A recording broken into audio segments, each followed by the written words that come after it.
Të nderuar vëllezër besimtar, jemi në xhumën e parë të këtij muaji të madh të Ramazanit. Respektivisht jemi në ditën e dytë të tij. Pra jemi në fillim. Andaj shfrytëzoj rastin t'u uroj juve këtu në xhami, familjeve tuaja, popullit tonë besimtar dhe gjithë muslimanëve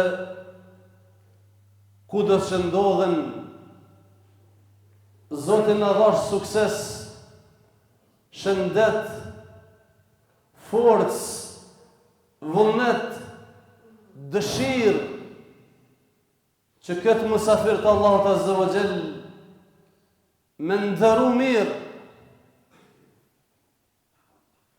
dhe kur të kthehet i madhi Zot me fol fjalë të mira për ne, me dëshmu për agjeruesit, me dëshmu për namazin, me dëshmu për Kur'anin, me dëshmu për iftaret, sadakën dhe vepra tjera të mira. Dashur vëllezër, e keni shtru vetes pyetjen se çfarë nën kupton për një besimtar arritja e muajit të madh të Ramazanit. A ke mendu sot ka ndëru i madhi Allah që ta ka mundësu me prit dhe me agjeru? A ke mendu se sot ka privilegju i madhi Zot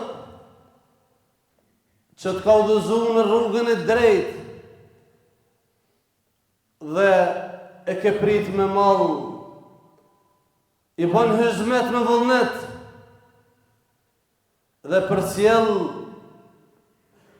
me mërzi që po na lën ky musafir i begat.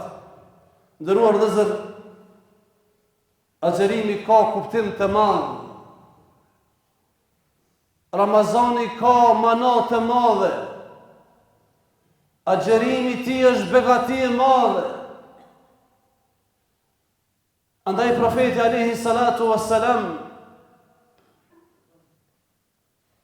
ka treguar që në ditën e parë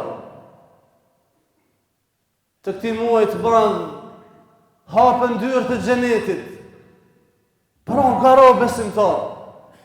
O ti që je me të mrapa ec, o ti që ke harru se ki me vdek, tash është koha me punu, më kfjell më përmisu, hapën dyert e xhenetit. O ti që nuk je falë deri sot, fillo sot më falë. O ti që s'ke lexu Kur'an, fillo tash me lexu e kështu me radhë. Hapën dyert e xhenetit, pra është gara për vepra të cilat çojnë në xhenet. Dhe mbyllen dyert e xhehenemit. Tërheq vëmendjen profeti alayhi salatu wassalam mu largu rreptësisht nga vepra të cilat shpihen në xhehenem gjatë këtij muaji.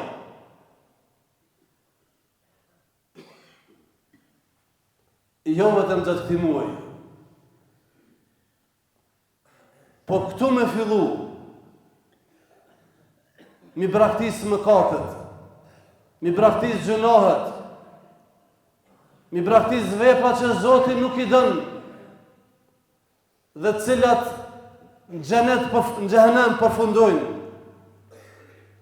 A ke menu dashur vëllezër besimtar vlerën e madhe të agjerimit? Men sama yawman fi sabilillah ba'ada Allahu wajhahu 'anil nari 70 kharifa. Ai që agjeron një ditë për hir të Allahut, Allahu ja largon fytyrën e tij prej zjarrit të xhehenemit 70 vjet. Një Ramazan me 30 ditë llogaritëm me 70 vite se çfarë shpërblimi i madh i agjerimit të këtij muaji. Men qara harfan min kitabillah, ai që lexon një shkronjë nga Kur'ani, i ka 10 sevape. Men qama Ramadan imanan wa ihtisaban, ai që falet në Ramazan me iman dhe besim, ghufira lahu ma taqaddama min dhanbi. Men sama Ramadan imanan wa ihtisaban, ai që agjeron Ramazan me bindje dhe shpresë në shpërblim, i falen mëkatet e kaluara. Ai që jep iftar një agjeruesi, e ka shpërblimin atij agjeruesi pa ja marrë shpërblimin atij fare. Men qama lejletul qadri, ai që falet natën e Kadrit, me iman dhe llogaritën shpërblim, ghufira lahu ma taqaddama min dhanbi, i falen gjunahet e kaluara. Era gojës e agjeruesit, po thot profeti, është më dashur tek Allahu se sa era e miskut. Subhanallah. Doja e agjeruesit është e pranuar. Agjeruesit, thot profeti alayhi salatu wasalam, ose agjeruesit në kohën e iftarit nuk i refuzohet lutja. A i ke mendu gjitha këto mirësi që i sjell ky muaj.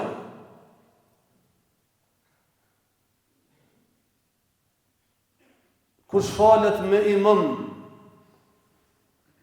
namazin e taravive ka fjallën.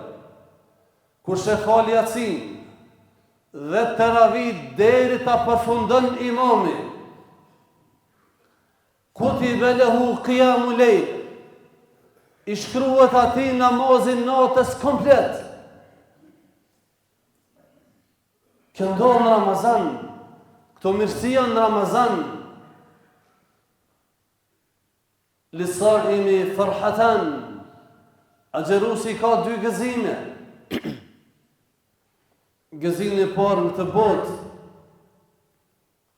por gëzimin e madh të vërtetin, për cilën kemi shumë nevojë e që se kemi përjetu ende,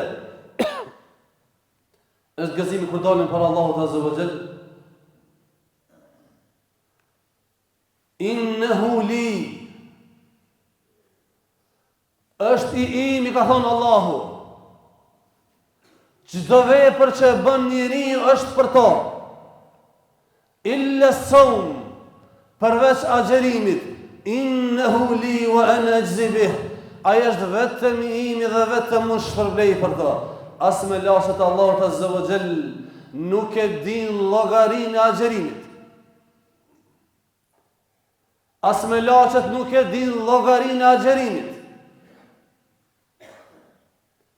Dhe këtë llogari e din vetëm Allahu. Andaj besimtari gëzohet ditën e gjykimit. Kanë thonë disa komentatorë sqarues të hadithit, se njëri prej kuptimeve të këtij hadithi, që agjerimi është vetëm i imi. Një kuptim ose një shpjegim madhështor, dashur vëllezër, i cili të bën me dashur edhe me shumë agjerimi. Kanë thonë e ka për qëllim që sevapet e agjerimit Allahu nuk lejon ditën e gjykimit me u zvoglu robit. Ndoshta sevapet e namazit komë ti marrë në vepër e keqe që e ke bë. Komë ti marrë gibeti, përgojimi, zullumi, shpifja, mashtrimi, gënjeshtra, plot mëkate që janë punu. Nëse nuk është pëndu dhe si e pëndu, atëherë me sevape kime i pagu ditën e gjykimit. Kështu ka onë hadith. E kanë thonë disa komentatorë, bazuar në këtë hadith, innehu li, përveç agjerimit, ka thonë sevapet e agjerimit, Allahu nuk pranon mu zvoglu. dhe nuk pranon mu përdor si shpagim ndaj tjetrit, e nëse ka nevojë, Allahu ja shpagon robit tjetër nga rahmeti dhe mëshira e tij. Agjerimi, ashtu sikurse është i msheft, dhe nuk e din askush që je duke agjeru, dhe nuk e din askush se qysh je tu agjeru. Ndoshta ibadetet të tjera i ndreqim, i rregullojmë, i bojmë më mirë në sytë njerëzve. Agjerimi s'ki mundësi me fotografu, s'ki mundësi me shti telefonin dhe më kallëzu se jam agjerushëm, por është një adhurim i veçantë. S'ki mundësi me të tregu më mirë se qysh je tu ka agjeru. Andaj shpërblimi është i madh dhe i mydi është se sevapet murujt e plota. E ky ibadetash vëllezër nuk e lën agjeruesin, nuk e lën robin, nuk e lën shoqëruesin e tij që ka agjeruar në dynja, nuk e harron ditën e gjykimit, andaj do t'i del për mbrojtja ditë kur ka më shumë të nevojë.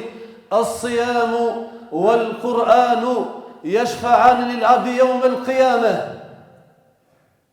Agjerimi ose Kur'ani dhe agjerimi ndërmjetësojnë për robin ditën e gjykimit. Dhe jo vetëm kaq, por agjerimi qëndron me besimtarin dhe i thret besimtarin, e ofron besimtarin, e kërkon agjeruesin edhe në ditën e gjykimit para se me hyrë në xhenet. Andaj kur të hapet dera e Rayyan, dera e agjeruesve, yunadi munadin ejnë saimun, thret një za, ku janë agjeruesit? Ku janë agjeruesit? Dhe afrohen të gjithë agjeruesit dhe hynë për atë derën në xhenet, dhe kur të futet agjeruesi i fundit, mbyllet ajo derë përmes së cilës nuk futen vetëm se agjeruesit, derë prej Allahut për agjeruesit, për ata që për hir të Allahut i lanë edhe gjëra që i kanë të lejuara, i lanë bashotet e tyre, ju shmangen atyre, e lanë ushqimin, e lanë pijen, i lanë gjërat halal, vetëm se Allahu subhanahu wa ta'ala ka kërku dhe ka dasht, e s'po flasim se ata a priori largohen nga gjërat e ndaluara. Allahu na pranoft agjerimin ton ya rabbal alamin. أقول قولي هذا واستغفر الله لي ولكم فاستغفروه إنه هو الغفور الرحيم.